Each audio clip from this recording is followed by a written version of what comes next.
Um olhar sobre o mundo, a vida e a sociedade, à luz da Palavra de Deus, com Augustus Nicodemos.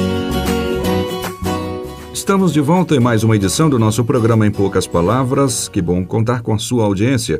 Eu sou Natsa Matias, apresentador do programa. Comigo, nosso comentarista âncora, pastor Augustus Nicodemos. Olá, pastor. Olá, Natsa, querido ouvinte. Quero saudá-lo e dizer da alegria de estar de volta aí ao seu receptor. Aproveita o nosso programa. O Brasil é um país predominantemente cristão. Essa afirmação diz respeito ao fato de que ele está dividido quase que entre católicos e evangélicos majoritariamente, e são consideradas religiões cristãs. Apesar disso, essas duas religiões não caminham juntas e não raramente os evangélicos criticam bastante a Igreja Católica e vice-versa. Quais são as razões dos evangélicos para criticarem a Igreja Católica e por que os evangélicos agem dessa maneira? Vamos analisar este panorama no programa de hoje. Pastor Augustus, como o senhor vê a opinião dos evangélicos em relação ao catolicismo e por que isso acontece, né? Às vezes de forma até radical? Natsan, existem razões históricas e teológicas para essa posição meio que de antagonismo dos protestantes contra os católicos e, evidentemente, a primeira razão histórica é a reforma protestante do século XVI. Sim. Os evangélicos, eles são historicamente oriundos dessa reforma. A reforma foi, como o nome já está dizendo, uma tentativa de mudar uma série de doutrinas e práticas que estavam vigentes na Igreja Católica na Idade Média e que, de acordo com os reformadores, estavam contrárias à palavra de Deus. E o movimento da reforma, então, ganhou muito peso, ganhou aderência, inclusive, de autoridades, de reis, de príncipes, de governadores, e causou um impacto muito grande na própria Europa, de lá saindo para se espalhar pelo mundo todo. Então, como os evangélicos são historicamente descendentes espirituais desse movimento, né, e o movimento era para reformar a Igreja Católica, então a tendência dos evangélicos é continuar olhando para a Igreja Católica, que não aceitou a reforma, é olhar para a Igreja Católica como sendo uma igreja que precisa se reformar. E essa rejeição da Igreja Católica se deu até com violência em algumas ocasiões. Em algumas ocasiões, não é? Que é outro ponto que eu ia trazer aqui. Quando houve a Reforma Protestante, a Igreja Católica também reagiu, não é? Iniciou o que a gente chama da Contra-Reforma, que se consolidou no Concílio de Trento. No Concílio de Trento, a Igreja Católica reafirmou as suas posições antigas, condenou o protestantismo e aproveitou já para mudar o cânon das Escrituras, acrescentando livros que não eram acrescentados ao cânon das Escrituras, embora fossem conhecidos e respeitados, né? Estabelecendo assim uma diferença muito clara, pelo menos no que diz respeito ao número de livros, entre a Bíblia usada pela Igreja Católica e a Bíblia que passou a ser usada pelos protestantes, né? Quando a coisa chegou aqui no Brasil, pensando aqui mais em nós mesmos, o catolicismo chegou primeiro no Brasil. O Brasil foi colonizado pelos portugueses, que eram católicos. Então, com os primeiros desbravadores e descobridores que vieram para cá, também vieram os padres, vieram os missionários, que, por sinal, fizeram um bom trabalho de catequese, criaram escolas, fizeram trabalho social, fizeram, enfim, né, ajudaram bastante na colonização. Foram martirizados, inclusive. E alguns, né, passaram por isso aí. Mas aí o que é que acontece? O Brasil cresceu católico e quando os protestantes chegaram aqui, primeira vez foi no século XVI, né, 1550 e poucos, que foram os huguenotes que vieram mandados por Calvino, eles acabaram sendo martirizados por um almirante que era o governante, né, o governador da colônia aqui, que era na Baía da Guanabara, era Villegagnon. Ele acabou martirizando e matando boa parte desses protestantes e o resto ele mandou de volta num navio para a Europa e ninguém nem sabe, né, se um dia eles chegaram de volta ao seu destino, né? Depois houve uma segunda tentativa de evangelização por parte dos protestantes no Brasil, que foi o período da dominação holandesa no Nordeste. Os holandeses, ao contrário dos portugueses, eram protestantes. E também com as esquadras e soldados que eles mandaram também pastores protestantes. Durante 20 anos, os protestantes holandeses, eles catequizaram os índios, pregaram o evangelho, mas eles foram expulsos depois pelos portugueses e essa tentativa também acabou. Mas foi há cerca de 150 anos que começaram a chegar os missionários enviados lá dos Estados Unidos e da Europa para pregar o Evangelho aqui no nosso país. E eles não foram muito bem recebidos, não, pela Igreja Católica, né? Naquele tempo, o Estado era católico aqui no Brasil, né? A ideia de Estado laico, ela vem depois. Mas no início das missões protestantes no Brasil, a religião oficial era o catolicismo e, como resultado, os protestantes foram perseguidos, apedrejados, bíblias foram queimadas. Proibido até construção de templo. Construção de templo, e quando se sabia que tinha reunião de protestantes no lugar, aquele lugar era apedrejado. E depois, até mesmo depois, em algumas regiões do Brasil, quando se permitiu liberdade de religião e que os protestantes podiam construir e erigir os seus templos, ainda assim a perseguição continuou. Eu sou nordestino.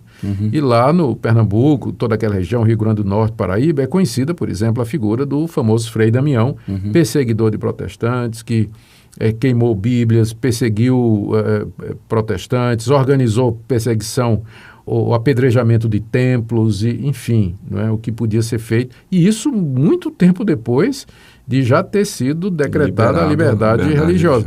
Então, no Brasil, tem esse ranço, né, da perseguição. É claro que hoje não, né, graças a Deus, né, os católicos não têm mais essa atitude contra os protestantes. Então, historicamente, existe essa animosidade por conta da reforma protestante do século XVI.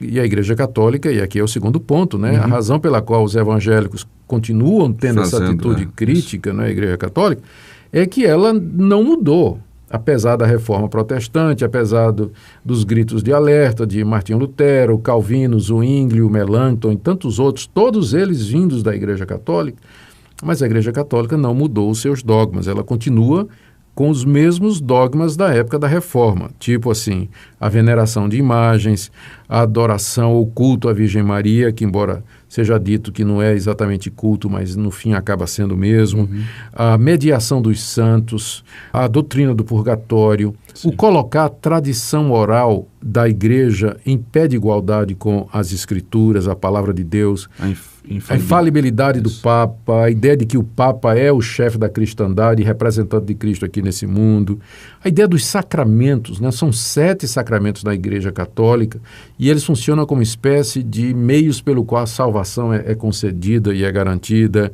Eu já falei também da adição dos livros deuterocanônicos ao cânon que era aceito pela Igreja.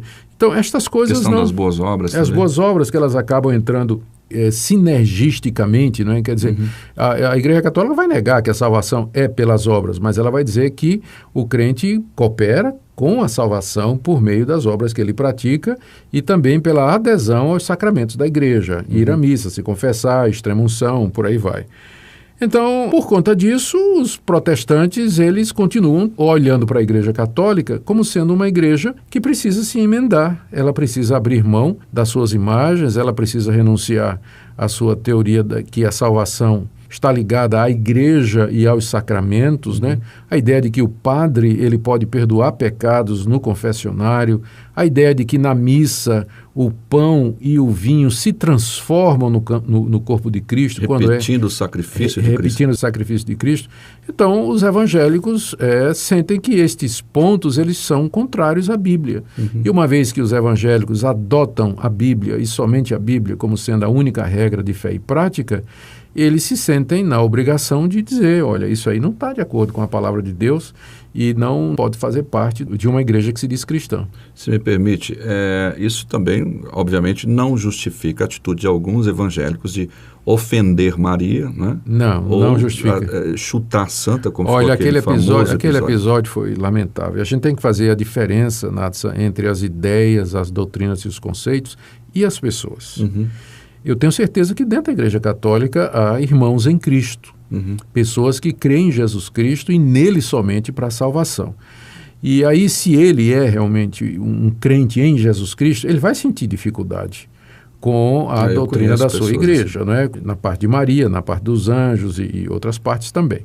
Mas a gente tem que fazer a distinção entre a doutrina e a pessoa e tratar todos com liberdade, com o mesmo respeito que a gente quer que eles tenham também para conosco, né? Então, aquele episódio da Santa foi lamentável, e outros, né?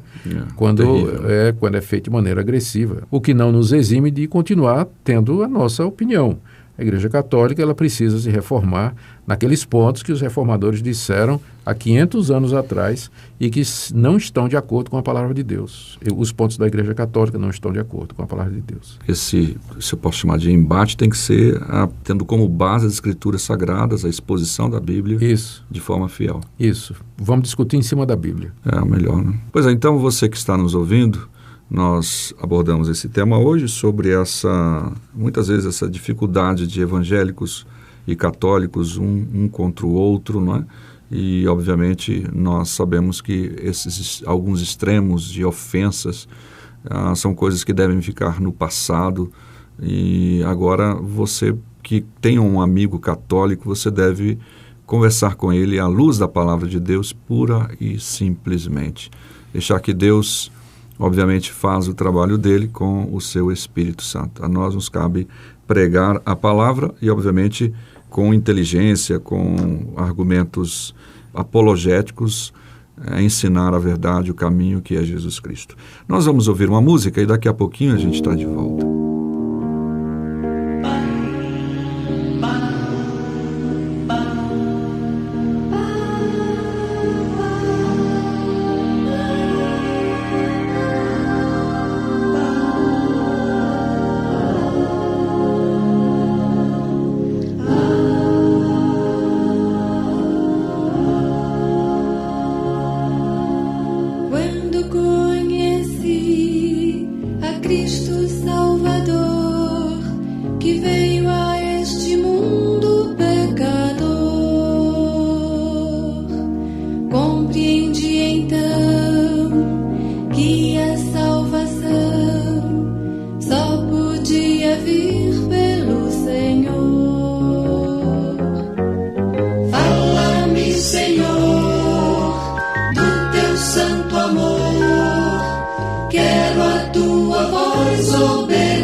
Bem, chegamos ao final de mais uma edição do programa Em Poucas Palavras, agradecendo a sua atenção. Querendo mais informações, entre em contato conosco, agora também pelo WhatsApp, anote aí, 62 8117 2986, 81 17 29 86, DDD 062, tá bom? Esse é o WhatsApp que você pode entrar em contato conosco, ou pelo e-mail também, em poucas palavras, @terra.com.br. Pastor Augusto. Querido ouvinte, obrigado pela sua audiência, Deus o abençoe. Se você deseja saber mais sobre esse e outros assuntos à luz da Palavra de Deus, domingo às 9 da manhã ou às 7 da noite, será um prazer conhecê-lo pessoalmente. Primeira Igreja Presbiteriana de Goiânia, Rua 68, esquina com 71 Centro. Fone 3213-3320, www.pipg.org.